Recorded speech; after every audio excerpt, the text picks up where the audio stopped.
एक बार प्रेम से बोलो सच्चे दरबार की जय। एक बार प्रेम से बोलो शंकर भगवान की जय।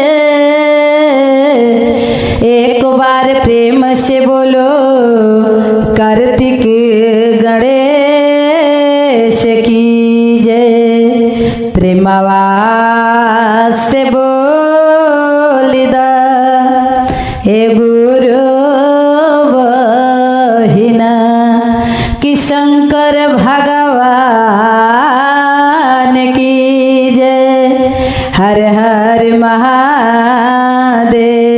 घर घर महादेव। चलिए गुरु बहिना देखी बड़ा हम सुंदर एगो अपना डमरू भजन पर और अनीता के सोहर पर कथा लेके आयल बनी। आशा ना हमारा पूरा विश्वास बा कि जे भी गुरु भैया गुरु बहिना हमसे जुड़ल बा, हमारा यूट्यूब चैनल से जुड़ल बा, जरूर है कथा के सुनब जाओ, सुन के अपन दुलार प्यार आशीर्वाद जरूर है अनीता बेटी पर बरसाई जा। तो चली जाए गुरु बहिना बड़ा सुंदर कथा लेके आयल बनी। आशा ना पूरा विश्वास बा कि जरूर सुनब जा, आया अपन दया बरसाई जा। बहुत दर्द भरी कथा बा ये गुरु बहिना। एगो गौ माता कैसे अपना शिव गुरु के प्रसन्न कैले बड़ी अपना दूध के धार देख के।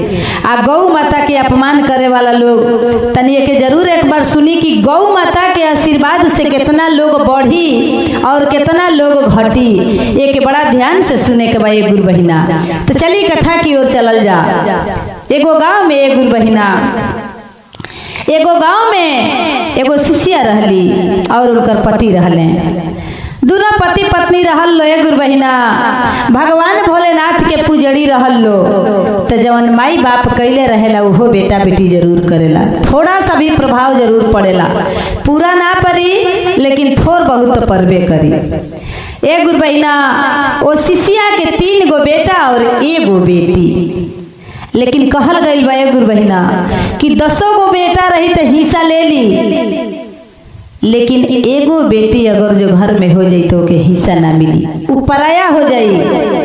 10 गो बेटा रही तो घर में गुजर हो जाई, लेकिन 1 गो बेटी के गुजर ना होई।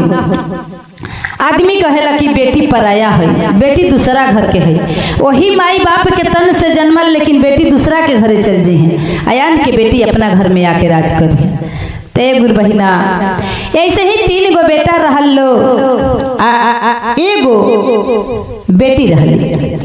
कुछ समय जब बीतल माई बाप जन्म दे देता है गुरु बहिना, लेकिन ये नहीं खे जाना कि हमार बेटा बेटी कवना राहे जाई, कैसे ढली, कैसे एकर जिंदगी बीती, एकर बियाह शादी देखे के हमनी के मिली कि ना मिली।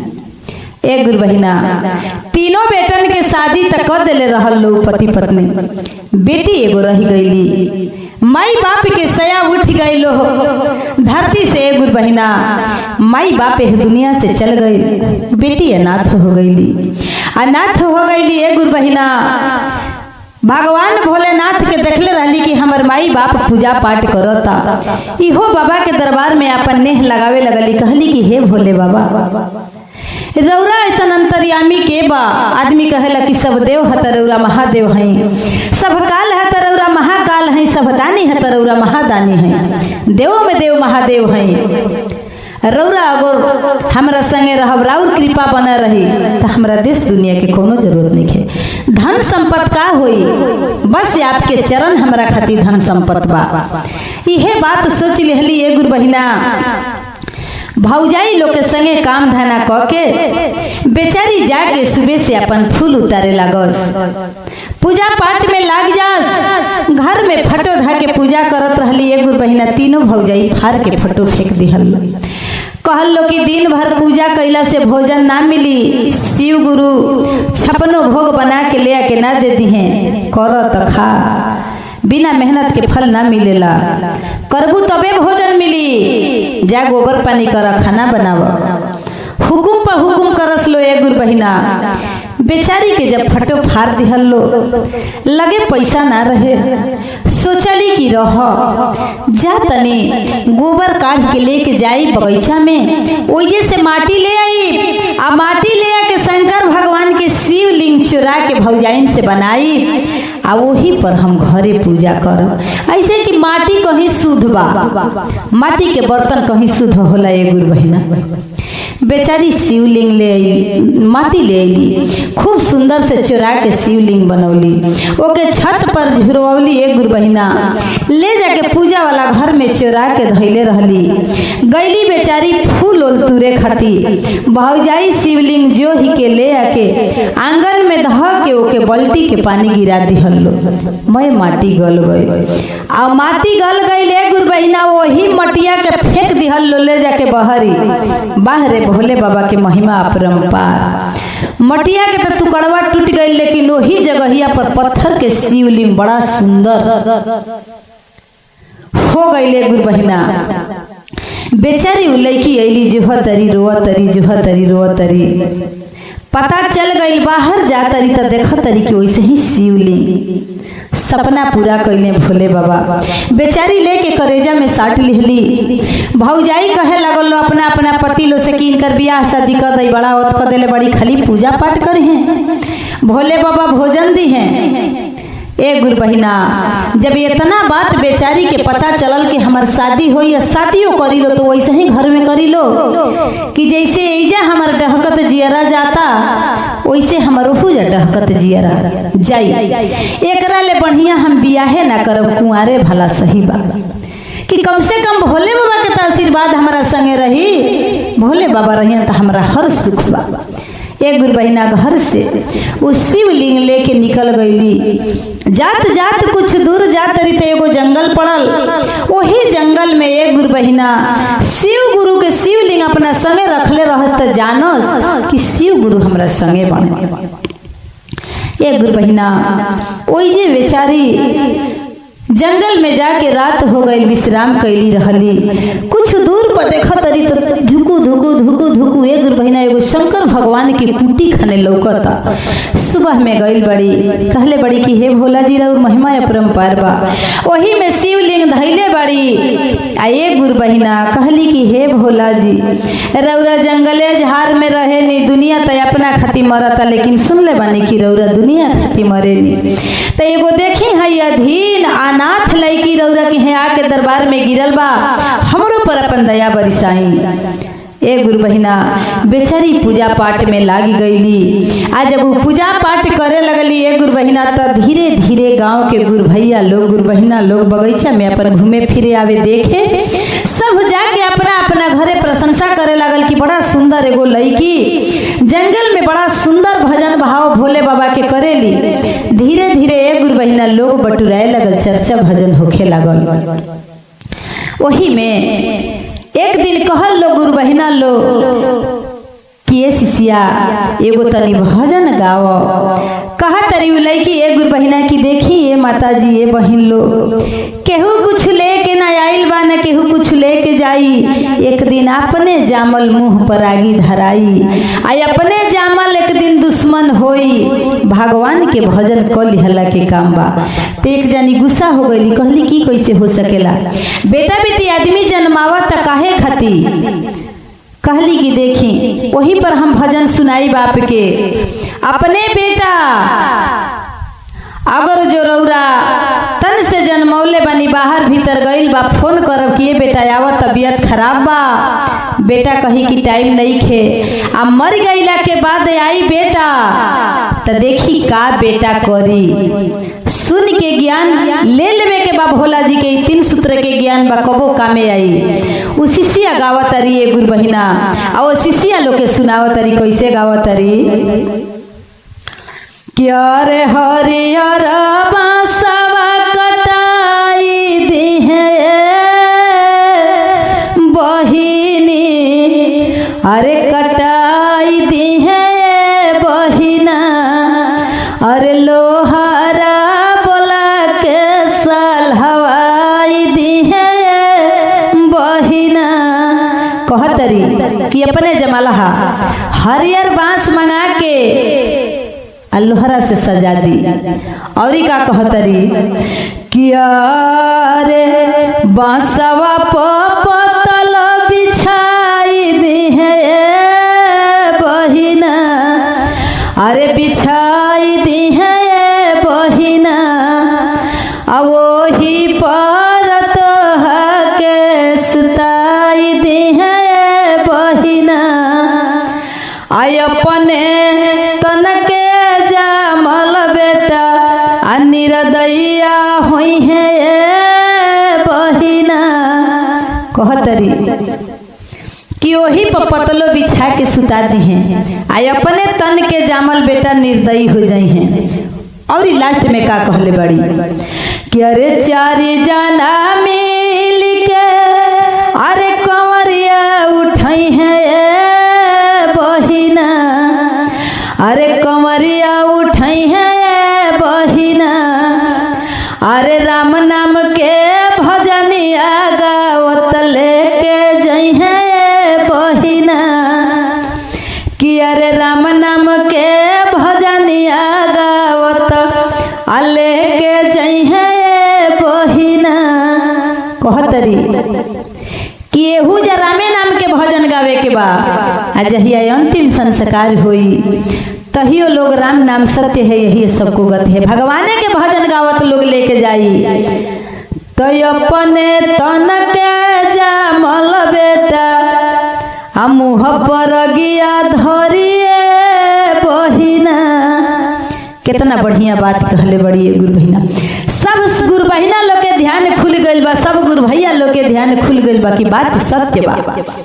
भजन भाव में लागल बड़ी ये गुरु बहिना, सब भजन भाव सुन के अपना घरे चल गए। देखी वही जंगल में एगो पूरा झुंड में से गाय निकल के भुलात भटकत आइल बड़ी, आया के उहो भजन भाव या पूजा पाठ वो लड़की के देखा तरी गुरु बहिना करते करते समय बीत गइल बा, आधा उम्र हो गइल बा लड़की के। जब गौ माता गइल बड़ी तो बेचारी के पूजा पाठ देख के आंखी से झरझर आंसू गिरता। जब वो लड़की के नजर पड़ल बा गौ माता पर कहले बड़ी कि गौ माता हम तो अनाथ बनी, हम तो बेबस बनी तो रोवतनी, रौरा काहे रोवतनी। गौ माता कहले बड़ी कि बेटी जैसे तू अनाथ बड़ू वैसे ही हमहू अनाथ बनी, न तोहरा आगे पीछे केहू बा न हमरा आगे पीछे बा, हमहू अनाथ बनी। कहले बड़ी उसी से आए गुरु बहिना की ठीक बा गौ माता, आज के बाद से रौरा अनाथ बनी तो हमरा संगे केहू नहीं खे, आ हमर दिन ना कटेला। भोले बाबा के भजन भाव कर ले तब से रौरा सेवा में लाग जाए, इहे हमर काम बा। गौ माता रहे लगली ये गुरु बहिना, इसी सिया रहली रोज हरियर हरियर घास ले आके चरा ले आके बेचारी के खियावस पियावस। उ गौ माता गर्भवती रहली, कहली कि खा घास भूसा खा, तोहरा बच्चा के स्वस्थ अच्छा रही, अपना बच्चा खाती खा। ए गुरु बहिना बेचारी गौ माता के लेके उसी सिया रहे लगली, भजन भाव करे लगली। कुछ दिन जब समय बीतल बा तो शिष्या के अंतिम संस्कार हो गई बा, यह दुनिया से चल गई बड़ी। एक गुरु बहिना गौ माता शिवलिंग पर माथा पटक पटक के रोआ तरी, कह तरी कि हे गुरुजी इतना हमके सेवा करे वाला के बा, हमरा खाती शिष्या ना हमर महतारी रहली है, हम उनकर महतारी रहनी है, हमार महतारी रहली है। एगो बेटी की नहर हमके पलले रहली है, हमहू एगो महतारी की तरह उनके पलले रहनी है। ए गुरु बहिना शिवलिंग पर रोआ तरी, कह तरी कि हे शिव गुरु ओ हमारा महतारी के अपना स्वर्ग में कहीं जगह दे, ऐसे कि रौरे पर अपन जिंदगी लुटा दिहली। देवी देवता के सेवा करत जिंदगी बीत गई, कुछ नहीं खी मांगत, हम अपना शिष्या खाती इहे मांगतनी कि उनकरा के स्वर्ग में अच्छा स्थान मिले के चाहे। भोले बाबा सुन के बड़ा प्रसन्न भइले, कहने कि सब तो अपना खाती मरता, लेकिन देखी कौनो जानवर से कौनो जीव से अगर जो लगाव हो जाई तो ओके उतने दया मिली। एक गुरु बहिना शंकर भगवान से रोआ तरिया कह तरी कि अब हमके करे वाला के बा, अब हम एजा से जातनी हे गुरुजी, लेकिन अपन दया हमरा पर बरसावत रह, हमरा के हमरा बच्चा पर कौनो कष्ट ना आवे के चाही। अब तो हम जंगल छोड़ के जातनी। ए गुरु बहिना खोजी के राम भेटले, जंगल छोड़ के जब चल रही गौ माता तो देखी एगो कसाई घूमत रहे वही जंगल में। कहले कि ओ रोज तो हिरन कुकुर बिलार सियार लेके जानी, आज तो बड़ा बढ़न हमरा के पशु आहार मिलल, आज हम इनकरा के लेके चली आ कौनो बड़ व्यापारी आई बहुत पैसा में बेच दे। एक गुरु बहिना जब इतना बात गौ माता के जानकारी भइल बस सुनले बड़ी, कहले बड़ी कि हे शिव गुरु, इहो दिन देखे के मिली इतना आपके पूजा पाठ कैला के बाद। एक गुरु बहिना शंकर भगवान के तो दया आ आशीर्वाद हमेशा साथ बा। तो देखी जब कुछ समय बीतल बा, वो कसाई गौ माता के लेके गइल बने, बांध देले बने, जल्ले बने की गर्भवती बाड़ी। कहले बने कि ए गौ माता, जवले दूध देबू तवले तहके ना बेचब, आ जहिए दूध दिहल बंद कर देबू तहिए तहके बेच दे। 1-2 महीना बीतल बा। एक गुरु बहिना गौ माता खूब सुंदर बछड़ा देले बड़ी, बछड़ा देले बड़ी आ कहले बड़ी उ कसाई खूब खियावत रे आ खूब गौ माता दूध देतरी। कहतरी अपना मन में सोचले बड़ी कि हे गुरुजी, ऐसा आशीर्वाद देव हमरा के कि कबो हम दूध दिहल बने ना करी, आ हम दूध दिहल बंद ना करब तो हमके बेचबे ना करी हैं। ए गुरु बहिना जितने उ खियावत रे उतने उ दूध देतरी। ए गुरु बहिना कुछ समय जब बीतल बा, एगो बड़ा भारी व्यापारी आइल बने, कहले बने कि गाय बेच द, दाम कम हो गइल बा, बेचे के कह दिले बने। एक गुरु बहिना आ जे गाय के पगहा खोले जात रे तौले शंकर भगवान नाग बन के आके पैरे में डस देले बने। एक गुरु बहिना हाय शिव गुरु, हाय शिव गुरु, हाय गौ माता, हाय गौ माता कह के आ ओइजे गिर के खत्म हो गइल बने। शंकर भगवान के दया जेकरा पर रही ओकर केहू कुछ ना बिगाड़ सकेला, बस बाबा पर भरोसा रखे के बा, सब भगवान मनोकामना पूरा करी हैं। ए गुरु बहिना ओइजा से देखी बेचारी चल दिले बड़ी गौ माता पगहा खुल्ले बा, बछड़ों के पगहा खुल्ले बा, चल दिले बड़ी। जात एगो जंगल में गइल बड़ी, रोआ तरी बछड़ा के लेके, बड़ा तेज प्यास लगल बा। अपना बछड़ा के लेके जब जा तरी पोखरा में पानी पिए, एक गुरु बहिना तो एगो शेर के नजर पड़ल बा। कहले बा कि ओ आज तो बड़ा भारी शिकारी बा, आज तो एकरा के हम जी भर खा लेब, हमारा आज पेट भर जाए। एक गुरु बहिना जाके जे आ पानी पिए के गौ माता मुंह लगावत तरी तौले शेर पीछे से आके गोड़ धल लेहने। गौ माता रोत तरी ओम नमः शिवाय, ओम नमः शिवाय, ओम नमः शिवाय के जाप करत तरी। कहले बड़ी कि हे गुरुजी, हमरा खातिर ना तो हमरा बच्चा खातिर दया करी। ठीक भाई शेर हमके खा जास, लेकिन तनी अपना बछड़ा के दूध पिया दी। एक गुरु बहिना शंकर भगवान देखी ओइजा साक्षात प्रकट भइल बने, आ साक्षात प्रकट हो के ऐसन अपन रोशनी देले बने। ए गुरु बहिना कि ओ शेर के आंख बंद हो गइल बा, आ हिम्मत नइखे, कुछ नइखे हो तो ओइजे गिर गइल बना शेर, आ गिर गइल बने। एक गुरु बहिना ऐसन झटका शंकर भगवान मरले बने कि शेर ओइजे से उठ के भागत कुछ दूर चल गइले, आ कुछ दूर चल गइले। एक गुरु बहिना आ वो करी बाद बेचारी गौ माता के शंकर भगवान अपना आशीर्वाद से दया से मलहम पट्टी भइल।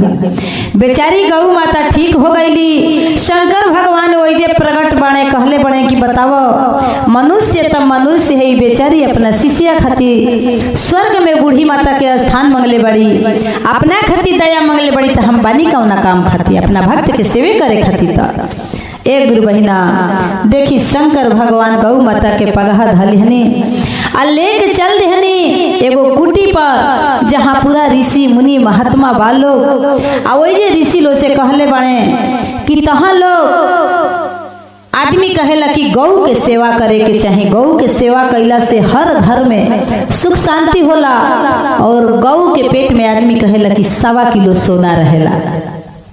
जे गौ के सेवा करी ओकरा के कोनो बात के कष्ट ना होई।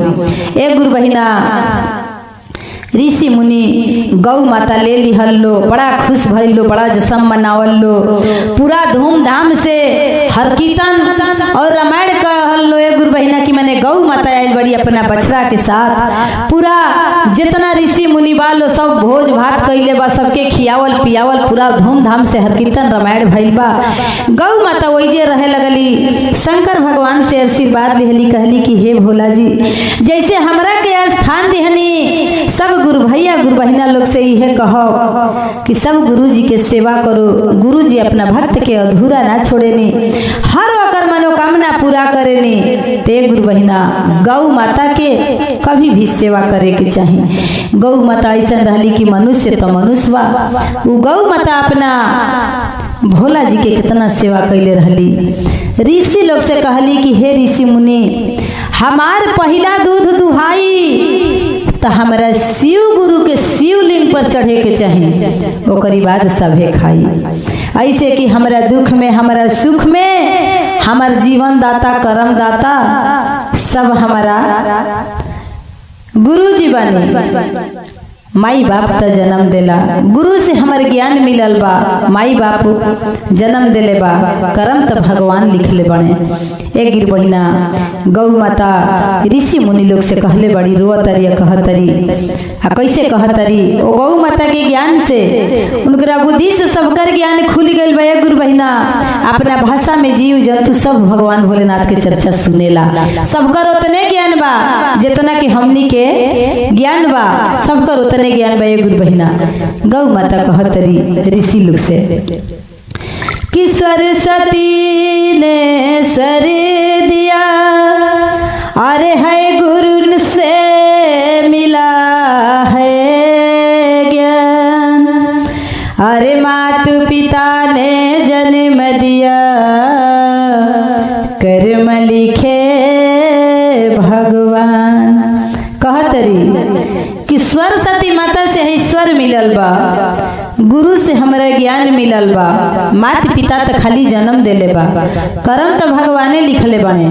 उहे कहतरी अरोतरी गुरु बहिना कि सरस्वती ने सर दिया, गुरु से मिला है ज्ञान, अरे माता पिता ने जन्म दिया, कर्म लिखे भगवान।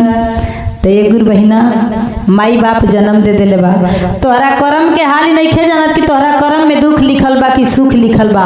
कर्म अपना से बनावे के बा कि निमन कर्म करब जता निमन फल मिली, बाउर कर्म करब जता बाउर फल मिली। तो ये कर्म के अपना से बना लेवे के बा कि भोले बाबा के चरण में लाग जाए के बा, और दुख सुख हर चीज भोले बाबा से कहे के बा, हर कष्ट हमारा भोला जी कटी हैं, सबका पर दया बरसई हैं। तो ये गुरु बहिना जे भी हमार भजन भाव सुनत हुई, जैसे हमारा भोले बाबा के भांग धतूरा हरियर रहेला, वैसे ही जे भी हमार भजन भाव सुनता वैसे ही हरियर रहो, और सबका घर में सुख शांति रहो, रोजी रोटी में सफल मिलो। हमार कथा अगर जो अच्छा लागल होई खूब प्रेम से सुन के लाइक सब्सक्राइब करी जा, और अपन दुलार प्यार आशीर्वाद दे बेटी पर बरसाई जा। तो एक बार प्रेम से बोलो सच्चे दरबार की जय, शंकर भगवान की जय, पार्वती मैया की जय, हर हर महादेव। प्रेम से बोलो शंकर भगवान की जय, कार्तिक गणेश की जय, पार्वती मैया की जय, रामचारो भैया की जय। चलिए गुरु बहिना हम धरती पर बैठल धरती मैया के चरणों में प्रणाम करतनी, अपने शिव गुरु के चरणों में प्रणाम करतनी, पार्वती मैया के चरणों में प्रणाम करतनी। यूट्यूब के माध्यम से जे भी डमरू भजन चैनल से और अनीता के सोहर के चैनल से जुड़ल बा, सब गुरु भैया गुरु बहिना के चरणों में प्रणाम करतनी, और आशा ना पूरा विश्वास करतनी कि अनीता यादव के भजन के जरूर और कथा के जरूर सुनब जा, और सुन के अपन दुलार प्यार आशीर्वाद देव जा। तो चलिए गुरु बहिना कथा की ओर चलल जा। बड़ा सुंदर हम एगो कथा लेके आइल बनी कि सौतेली माई में अपना माई में का अंतर बा। एगो बेटा बेटी जेकरे अनाथ हो जाता कैसे सौतेली माई करता लो आ कैसे बापों के बुद्धि बदल जाता, ये हमनी के कथा के माध्यम से देखल जाए गुरु बहन। तो चली कथा की ओर चलल जा। देखी एक गुरु बहिना एगो राजा साहेब रहले, एगो राजा साहेब रहले, बेचारा की शादी भइल लेकिन आदमी कहेला कि जब नियत सही रही मन सही रही तो एक गुरु बहिना धन घर में अड़ जाई, लेकिन जब बुद्धि बदल जाई घमंड हो जाई तो कितनो राजा रही कितनो धन रही मैं तहस नहस हो जाई, बर्बाद हो जाई। एक गुरु बहिना कहे के तो बहुत राजा रहले लेकिन नियत धर्म सही ना रहे, करते करते थोड़ा सा गरीबी आइए गई। एक गुरु बहिना शादी भई रहे एगो मात्र लइका आ एगो लइकी, ओ बेचारा के रहल माई यह दुनिया से छोड़ के मर गईली। ये गुरु बहिना छोड़ के मर गईली, बेचारा के घर में बहुत गरीबी आ गई। सोचस कि बेटा बेटी के कैसे पोसब, कैसे खियाई, कैसे पढ़ाई कि कमाई। करते करते कुछ समय जब बीतल एक गुरु बहिना सब कहे लागल कि बियाह कल हो, बेटा बेटिन के करी, खेत बाड़ी बा, घर दुआर बा, बेटी जब सियान हुई तो एगो मेहतारी के ओकर जरूरत पड़ी। एक गुरु बहिना सब जब कहे लागल बियाह कैले, आज जब बियाह कैले एक गुरु बहिना कुछ समय जब बीतल तो ओहू के एगो लइका एगो लइकी ओहू के भइल लो गुरु बहिना। आज जब लइका लइकी हो गई लो तो कौनो ऐसन बात होखे तो जाके अपना पति के कान में कहस, लइकी हे तरह करतिया, लइकी हो तरह करतिया, काम नहीं खे करत, उ लइका हे तरह करता। ए गुरु बहिना ओ सौतेली लइका लइकिन के गुरु बहिना बड़ा ई दंड देवे लगली, बड़ा दुख देवे लगली। कुछ समय जब बीतल तो एक गुरु बहिना जब वो बेचारी खाना बनावे, वो बेचारी जब खाना बनवावस अपना सवत के लड़की से खाना बनवावस, खाना जब बनावे लागल बेचारी एक गुरु बहिना तो बड़ा लोग बड़ाई करे लागल कि जाए तो तू जईबू ससुरा तो तहके कोनो बात के कष्ट ना होई, बड़ा सुंदर तू खाना बनावेलू। आ ओकरो से कहे लागल कि तोहर जवन सवत के लड़की में बड़ा सुंदर खाना बनावेले, ससुरा में घरी खाने के मांग बा, एकरा के कोनो बात के दुख ना होई। एक गुरु बहिना ओकरा कष्ट होखे लागल कि त लागता कि खाना बनावे लागल, एकर बड़ा बड़ाई होखे लागल, रह अब लड़की हमार खाना बनाई। एक गुरु बहिना कहे लगली कि जो तू बहरी के गोबर पानी कर, गोबर काट, गोरू खियाओ, खेती बाड़ी देख, हमार लड़की खाना बनाई। एक गुरु बहिना बेचारी जौन सवत के लड़की रहे, ना नाम लिखवले रही, ना पढ़े के ना लिखे के, लेकिन कहीं से आवे बेचारी खांची ले ले से जाके अपन गोबर काढ़ल, गोरू गाय खियावल, वही में रहली। एक गुरु बहिना अपना लड़की से खाना बनवावस, स्कूल में भेजस। जवन सवत के लड़का रहे कहली कि जो है इतना मैं गाय गोरू बा ले जाके चराओ, अपना लड़का के नाम लिखवा देली। एक गुरु बहिना करते करते जब कुछ समय बीत गई तो त्योहार आइले गुरु बहिना, रोज ओ भाई के बहिन के चोकर के लिट्टी, नमक, चावल, नमक, मने ऐसा ऐसा खाना की बेचारन के ऐसे खियाई कि खैला बिना ई दोनों गोड़ा मर जा सब। एक गुरु बहिना करते करते जब कुछ समय बीत गई, बेचारा जंगल में गोरू चरावता, कहता एक दिन रोता, कहता अपना बहन से कि दीदी बहन गई देखे कि देखी तो हमार भाई के का खाना गइल बा जौन हमरा के मिला था तौने हमारा भाइयों के जाता का। दोनों भाई बहन बैठ के गुरु बहिना जंगल में रोवत रहे सब। तबले देखी जौनी सौतेली माई बिया अपना लड़की से कहती कि खाना दे आओ। एक गुरु बहिना तहिया कोनो त्योहार रहे, बेचारा भाई बहन कहत रन से कि आज तो मम्मी कुछ निमन बाउर खाना बनाई आ हमनी के आज बढ़िया खाना आई। एक गुरु बहिना तहियो चोकर के लीटी आ नमक डाल के माई भेजवा दिहलस। ये गुरु बहिना तो देखी जब भेजवा दिहलस तब बहन के नियो लुका गईली कि देखी तो जाके अपना माई से कही तो कहिए सकी दोनों भाई बहन जंगल में बाणा सा, हम धीरे से जातनी घरे।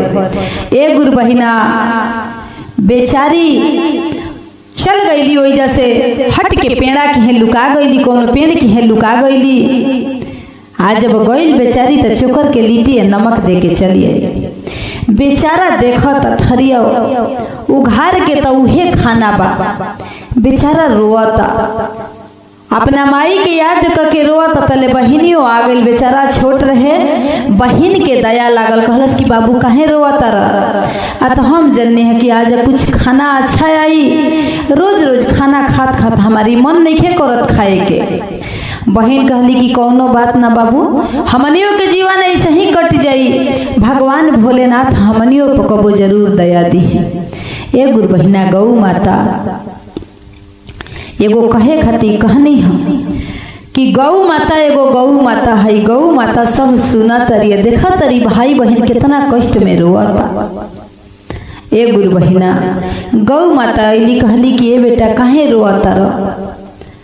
कहले कि देखी हमने के है खाना आवेला। कहली कि ठीक बा बेटा, तोहरा की आज के बाद से जवन खाना आई तवन तू खाना हमके खिया दीहा, आज जवन हम खाना दे तवन तू खइहा। एक गुरु बहिना आदमी कहेला कि गौ माता सुरही गाय रहली, सुरही गाय रहली। एक गुरु बहिना जवन खाना वो बहिन लेके जाऊ सौतेली के लड़की, तवन खाना वो लड़का वो सुरही गाय के खिया देस। आ एक गुरु बहिना जवन सुरही गाय खाना देस तवन वो लड़का खास। 56 भोग सुरही गाय उगिलस। वे गुरु बहिना मुँह से उगलस, भोले बाबा के दया रहे, आशीर्वाद रहे। ऐसन ऐसन खाना, ऐसन ऐसन चीज है गुरु बहिना कि लड़का जंगल में खा पी के एकदम दे ठीक, बहिनों छुप छुप के जास, भाई बहिन अपन खा पी के आराम।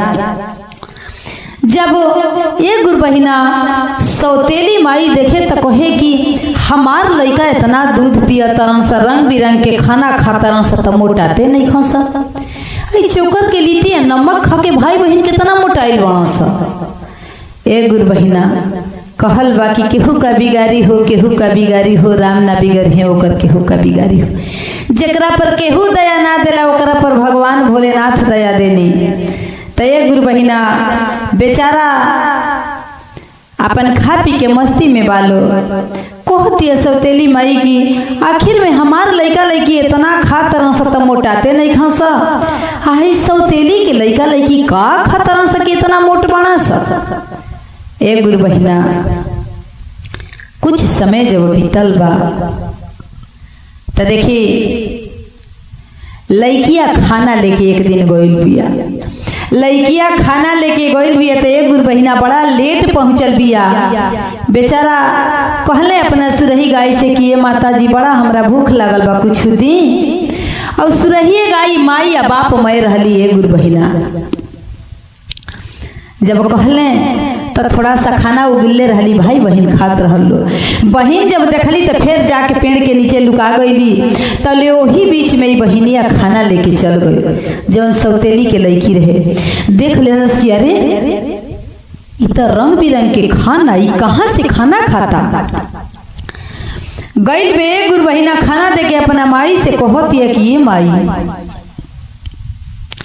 बहुत सकू मोटाइल बना सा भाई बहन, पता न कहाँ से मारी रंग बिरंग के खाना एगो थरिया में धैले रहल हस।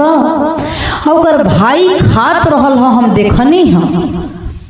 बहिन त जब लड़की कहलस ये गुरु बहिना, माई कहलस कि ऐसे कैसे हो सकेला, आखिर में खाना कहाँ से खाता रम सा। तब पता चलल कि ओ हो न हो वो गाय जवन बिया उहे देतिया। ए गुरु बहिना जब लड़का गोरु चरा के अइले, माई सिंथा धिकाई के आधैले रहे। कहती कि बाबू कहाँ से खाना खात रहुआ। कहत रे लड़का कि कहाँ से खाना खात रहुए, केहू दे देले रहुए तो जाके खात रहूं। कहे कि सही बतावा खाना कहाँ से खात रहुआ। बेचारा कहत रहन कि रोवे लागल। एक गुरु बहिना कहलस कि रोज रोज छोकर के लीटी नमक दे तरु। एक दिन रोत रहनी तो सुरही माता से कहनी जौन गौ माता बाड़ी की हे सुरही गाय, हमरा बड़ा तेज भूख लगल बा, तो उहे हमरा के दिहली खाना। कहली कि जौन तहरा के खाना आई तो हमके खिया दिह, आ जौन हम खाना दे तो तू खइह। फेरा में पड़ गईली अपना पति के। कहली कि ओ आज के बाद से सुन ला, जौन हऊ गाय चरावे जाता ओ गाय के जान आज मार देवे के चाही, ऐसे कि उहे सुरही गाय इन्हनी के मन बिगड़ले बिया, उहे इन्हनी के खाना देती है तो खाता रम सा। पति कहले कि ठीक बा। एक गुरु बहिना जब दूसर शादी हो जाला न, मोह माया बटा जाला। और वो लइकन से कोनो प्यार ओहू बेचारा के ना रही गई रहे। प्यार रहे लेकिन मजबूर रहे। ए गुरु बहिना गांव के पूरा आदमी बटोर लिहले आ कहले कि आज सुरही गाय के चले के बा मारे। एह लड़का के जानकारी भइल, एह लड़की के जानकारी भइल। जाके सौतेली माई के पैर पर गिर गई। लोग कहल लो कि ये माई गौ के ना मारल जाला, मारे के बाद हमनी के जान मार दो। ऐसे कि हमनी के दुनिया में केहू नहीं खे, लेकिन गौ माता के जान मत मारो। एक गुरु बहिना गौ माता सब जान गईली कि हमारा पीछे लड़का संकट में बाणा सन। एक गुरु बहिना सिउठा धिकाई के आ भाई बहन के लागल मारे।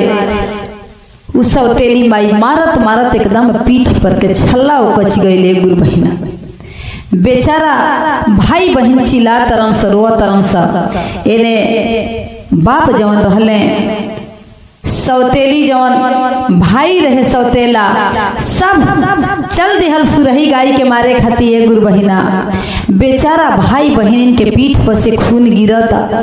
भाई बहन दौड़ल बालो सबका के जाके पैर पे गिरता। छोड़ दलो गौ माता के, छोड़ द। वो बेचारा जवन गौ माता चरावत रहले कहले कि हमारा सुरही गाय के छोड़ द, हमारा सुरही गाय के मत कर, मत मारा लोगे। एक गुरु बहिना भागत भागत दौड़ता लो। ऐसा संजोग गुरु जी के महिमा भइल, गौ माता के महिमा भइल। एक गुरु बहिना कि गौ माता लगली भागे, लागल लोग पीछे से लोग चहेते। फिर घोरिया के गौ माता आके एक गुरु बहिना आ वो लड़का के लड़की के कहली कि ये बेटा दोनों जना हमार पोंछ पकड़ लो, दोनों जना हमार पोंछ पकड़ लो आ जहाँ ले हम भागत भागत जाई हमारा संगे चल लो। एक गुरु बहिना वो भाई या बहन गौ माता के पोंछ पकड़ लिहल।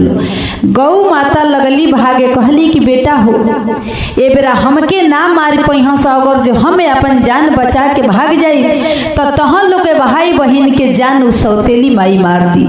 तो ऐसे हमनी के तीनों जना के जान के खतरा बा, पोंछ पकड़ लो, चलो लो तहन लोग के जहाँ ले लेके हम चल चली। एक गुरु बहिना बेचारी गौ माता भागत भागत भागत भागत लेके भागत पोंछ लइका लइकी पकड़ ले बालो। बेचारा ये हार के मैं चली अइले जाके एगो पेड़ की है गौ माता रुकली। एक गुरु बहिना उ लइका लइकी पोछ छोड़ल लो, देखा तरी की पीठ पर से मारे खून गिरता। गौ माता के आंख में से आंसू गिरता। एक गुरु बहिना वही जब पेड़ के नीचे गौ माता थक गई रहली, बैठ गईली। भोला जी के गोहरावा तरी की हे भोला जी अनबोलता जात बानी जा हमनी के त सहारा रौरे बानी, हमनी के सहारा रौरा बानी। हे बचन के दुनिया में केहू नहीं के, हाज रौरा प्रकट होई, हमनी पर रहम करी, हमनी पर दया करी। हे भोला जी, हमारा शंकर भगवान प्रकट भइले, अपन दया देखौले। एक गुरु बहिना दोनों लइकन के भगवान भोलेनाथ के कृपा से देखी आदमी कहेला कि एगो माई बाप छूटेला ते एगो माई बाप जरूर मिलेला। एक गुरु बहिना भोला जी कहले कि ये पार्वती, बड़ा कष्ट में लइका बना से आज तोहरा इन्हनी के महतारी बन के इन्हनी के दया देवे के परी। गौ माता साधारण औरत बन के कहली, ए बेटा तहन लोग के का बात बा, देखा तारी की पीठ से खून चुअता। एक गुरु बहिना गौ माता एक गुरु बहिना दवाई ले के लइका लइकिन के लगौली, सुरही गाय के पानी ले के पियौली। सुरही गाय रोआ तरी, कहले शंकर भगवान पार्वती मैया की गौ एगो माता होली।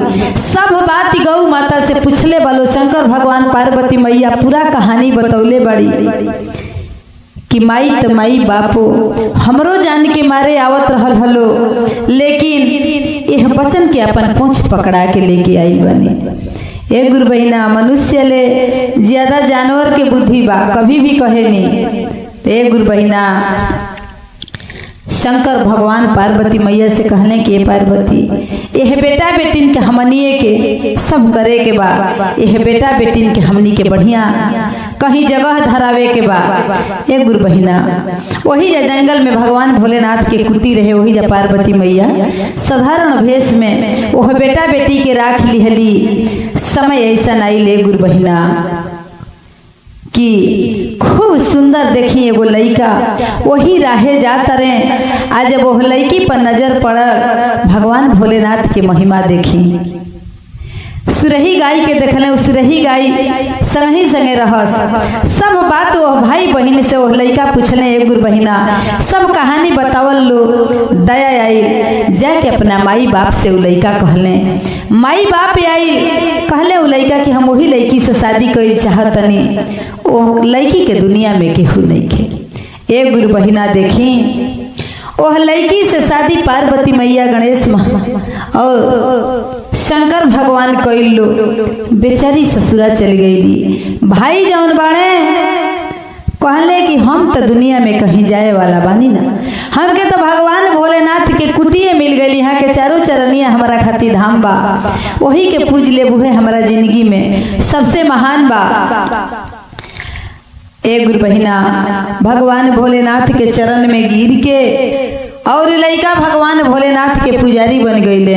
और गौ माता के एक गुरु बहिना वही कुटी पर रखे लगले, घास भूसा सब करे लगले। सुरही गाय हर भोजन देवे करस। एक गुरु बहिना खूब प्रेम से सुरही गाय और लइका शंकर भगवान के मंदिर के सहारा बन गई लो, वही जा रहे लागल लो। वो लड़की के एक गुरु बहिना शादी जब भइल तो देखी संजोग के बाद कि एक दिन वो लड़की अपना पति के संगे जा तरी कहीं घूमे खाती जा तरी। उहे सौतेली के लड़की लड़का माई ऐसा दुर्गति हो गई रहे गुरु बहिना की शहर में रोड पर भीख मांगे के नौबत आ गई रहे। जब वो बेचारी देखा तरी कि अरे ये तो हमारे उहे सौतेली माई है, करते इतना राज या धन रहे आज का हो गए। उतरली अपना गाड़ी से, जब सौतेली बहन देखती तो जाके पकड़ लेती, कहते कि दीदी जवन गलती भइल माफ कर दा। एक गुरु बहिना वो बेचारी के जब पति देखता रहे कहता रहे करे ये भीख मांगे वाली कैसे तोहरा के धो गया, कहते कि ये दीदी। बेचारी सब कहानी बतौलस अपना पति से, कहलस कि कबू जिंदगी में तो हम लोग भगवान तो माफे ना करिए, हम कहाँ के बानी। बहुत हमनी के संगे अत्याचार कैले बड़ा लो, बहुत हमनी के संगे अत्याचार कैले बड़ा लो। 15-20 साल हमनी से गोबर कढ़वले बड़ा लो, खैला बिना हमनी के मुँहले बड़ा लो। जेकरा पर भगवान भोलेनाथ के दया रही, कोनो प्रकार के कष्ट ना हुई। करने के फल तहन लोग के भोगत लो, इहे तहन लोग के भोगे के समय आयल बा, भोगे के परी। एक गुरु बहिना तहे उ लड़की रोआ तरी आय अपन अपना माई से सौतेली से आ सौतेली बहन से आ भाई से कहतरी आ रो रो कहतरी कि अरे करबू जवन करमवा उहे अरे समनवा आई बबुनी कि करबू जवन करमवा उहे अरे समनवा आई बबुनी आ करनी के फल भोगे के परी अना केहू जहनवा आई बबुनी कहतरी कि जैसन कर्म करबू वैसन ही जब भोगे के परी केहू सामने ना आई जैसन करनी वैसन भरनी जवन करबू एजे भोग के जाए के बा केहू सहारा ना मिली करनी के फल तोहके जरूर मिली। तो एक गुरु बहिना केहू के संगे इतना अत्याचार ना करे के चाहिए। आदमी कहता कि हमनी के बोली में आवाज बा हमनी के लाठी में आवाज बा भगवान के बोली में आवाज नहीं खे लाठी में आवाज नहीं खे वहाँ के तो ऐसा मारब कि केहू के पतो ना चली। तेरे आदमी से नहीं खे डराए के लेकिन भगवान से डराए के बा नीमन या बाउर सब है मनवे में भरल बा अच्छा कर्म कर एहू जा बना ले ओहू जा बन जाई कर्म बढ़िया करे के बा कहीं दिक्कत ना होई ना यही जा दिक्कत होई ना वही जा दिक्कत होई धन संपत्ति सब एजे छूट जाई जवन करनी हमनी के कैले रह जाई हे संगे जाई। तो चलिए गुरु बहिना अगर जो हमार कथा अच्छा लागल होई तो जरूर एक बार शुरू से लास्ट ले सुनब जा और सुन के और हमारा अनीता के सोहर के और डमरू भजन के लाइक सब्सक्राइब करब जा आय अपन दुलार प्यार तनिए बेटी पर बरसाइब जा आशा ना पड़ा उम्मीद लेके और पूरा विश्वास लेके आप सबके बीच में हम कथा छोड़ले बनी जौन भी कथा और भजन छोड़े नी हमारा गुरु बहिना लोग पर विश्वास रहेला कि हमारा गुरु बहिना लोग जरूर हमारे प्रेम से कथा भजन सुने नहीं जा। तो चली जरूर सुनब जा आ एक बार जयकारा हमारा भोला जी के जरूर लगाई जा प्रेम से बोलो